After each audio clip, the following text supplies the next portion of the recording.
Ya, Ibu Bapak dan saudara-saudari serta suster yang terkasih, bacaan yang sangat bagus.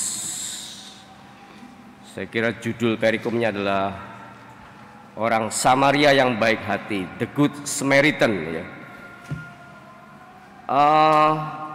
Satu dua hal yang bisa kita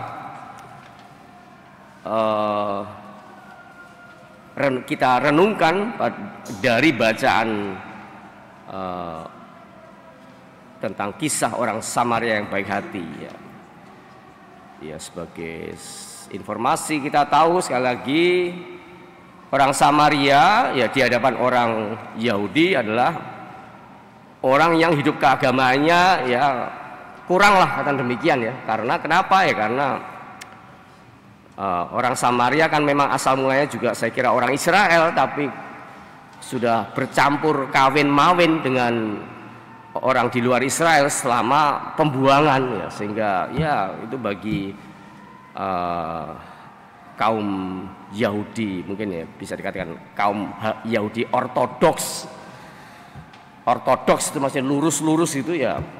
Orang Samaria itu sudah bercampur, jadi tidak bisa digabungkan lagi dengan kami yang masih murni lah, kata begitu. Juga dalam hidup keagamaannya ya dianggap sudah mengingkari imannya. Saya kira seperti itu pandangan orang Israel terhadap orang Samaria. Dan kita tahu juga misalnya kan bagi orang Israel kan pusat keagamaan adalah di Yerusalem, tapi kalau orang Samaria di Gunung Gerizim, jadi memang beda aja. Nah, pada bacaan kali ini Yesus menampilkan orang Samaria yang seperti itu. Tentu saya kira ini juga menimbulkan kekagetan juga kan. Ini yang ditampilkan orang Samaria, ternyata artinya walaupun ini sebuah perumpamaan yang dikatakan oleh Yesus, tapi tentu di balik itu saya kira Yesus juga mau mengatakan sesuatu yang tidak dipikirkan oleh kebanyakan orang Israel seperti itu ya, seperti itu. Saya kira itu hal pertama yang bisa kita renungkan. Artinya ya belum tentu juga orang yang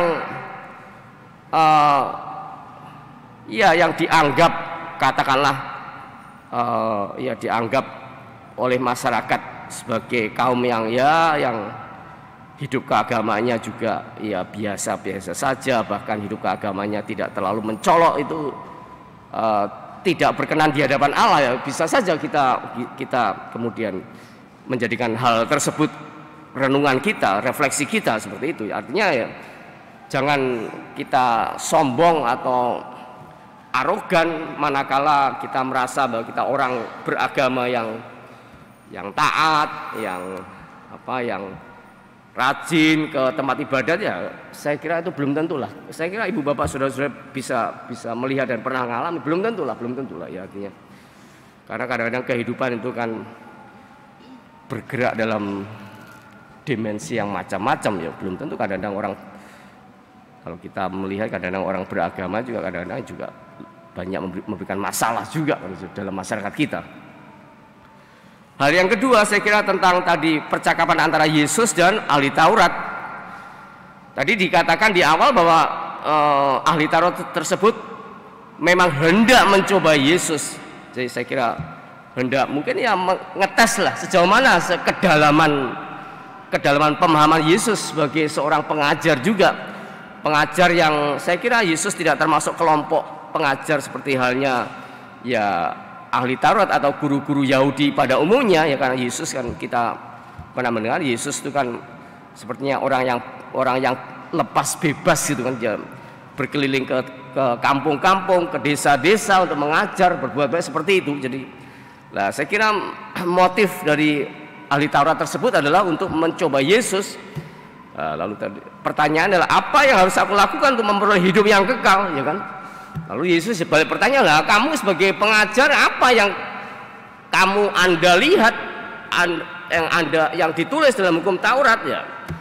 Lalu ahli Taurat itu mengutip saya kira Bilangan bab 6 ayat 5 dan juga Imamat bab 19 ayat 6. Di sana di Bilangan bab 6 ayat 5 dan Imamat 19 bab 6 itu memang ada nas yang dikutip juga oleh Yesus, terutama ketika Yesus mengatakan ditanya mengenai perintah yang utama, yakni kasihlah Tuhan Allahmu dengan segenap hatimu, dengan segenap jiwamu, dengan segenap kekuatanmu, dengan segenap akal budimu, dan kasihlah sama manusia seperti dirimu sendiri.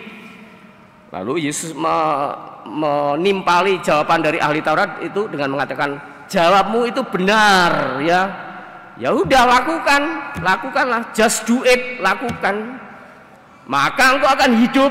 Artinya engkau akan hidup di hadapan Allah. Nah ini saya juga poin lain ya. Jadi seperti itu. Nah memang kemudian untuk membenarkan dirinya ya, untuk masuk dalam diskusi yang lebih dalam lagi, kemudian ahli Taurat itu bertanya lagi ya, lalu siapakah sesamaku manusia ya kan? Nah bisa jadi dalam pikiran ahli Taurat sesama manusia itu ya yang sama-sama orang Yahudi ya kan. Kalau diperluas ya mungkin kalau kita sama-sama sesama itu ya sama-sama Katolik ya. Yang bukan Katolik bukan sesama lah begitu. Yang tidak seideologi kita tidak sesama, yang tidak seprofesi kita tidak sesama lah. Ini di sini saya kira ada koreksi dari Yesus ya terhadap ahli Taurat tersebut ya kan. Memang Yesus tidak mengatakan oh sesama kamu tuh ini tidak ya. Artinya apa? Artinya Yesus ingin juga mengajak ahli Taurat itu untuk kembali pada diri sendiri ya kan. Lalu kemudian Yesus mengisahkan perumpamaan tersebut ya kan. Tadi menarik sekali ya. Jadi ada orang yang dirampok dan dipukul sampai setengah mati, lalu imam ya lewat aja, cuek aja ya kan. Terus berjalan, ada seorang Lewi ya kan. Itu juga ketika melihat orang itu ya cuek aja, lewat aja seperti seolah-olah tidak ada apa-apa. Lalu datanglah seorang Samaria yang dalam perjalanan. Nah, kita sedikit bisa berimajinasi tentang Injil. Dalam perjalanan tentu orang ini kan lagi sibuk repot kan, ini mesti ada dia punya keperluan untuk melewati jalan tersebut ya. Tapi orang Samaria ini ternyata hatinya tergerak oleh belas kasihan. Frase ini seringkali dikenakan juga pada Yesus. Kalau kita ingat misalnya ketika perikop tentang pergandaan roti kan, ketika melihat orang banyak yang kelaparan setelah mendengar pengajaran Yesus, kemudian ya Yesus tergerak oleh belas kasihan. Ini sesuatu yang luar biasa ya kan, di luar pemahaman dan pemikiran orang Yahudi tentang orang Samaria. Ternyata yang digerakkan oleh belas kasihan bukan orang yang hidup keagamaannya ya seperti orang Yahudi yang tentu mereka adalah orang-orang yang taat hukum ya, taat agama. Ternyata yang digerakkan adalah orang Samaria ya, seperti ya. Saya kira di sini ada kejutan kisah atau cerita seperti itu ya. Dan luar biasa orang Samaria itu, jadi dia membalut luka-lukanya, menyiramnya dengan minyak dan anggur, lalu ya dia mengatakan rawatlah dia orang yang dirampok dan dipukul tadi, yang sampai setengah mati, rawatlah, dan jika kau belanjakan lebih dari ini, aku akan menggantinya waktu aku kembali. Di sini kita bisa berhenti sejenak dan merenung ya kan. Memang kadang-kadang kalau kita sebagai orang beriman itu memang harus repot kalau mau nolong ya. Kadang-kadang kalau menolong itu kan ya tentu menolong bisa dalam hal macam-macam kan. Macam-macam ya, dari hal yang sederhana, yang kecil bisa sampai hal yang besar, iya kan?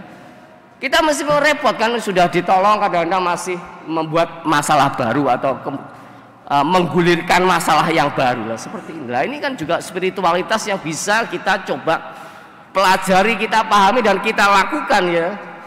Ya, lalu di akhir perumpamaan tadi Yesus bertanya kembali kepada ahli Taurat, menurut pendapatmu siapakah di antara ketiga orang ini adalah sesama manusia dari orang yang jatuh ke tangan penyamun itu? Jawabnya jelas adalah orang Samaria.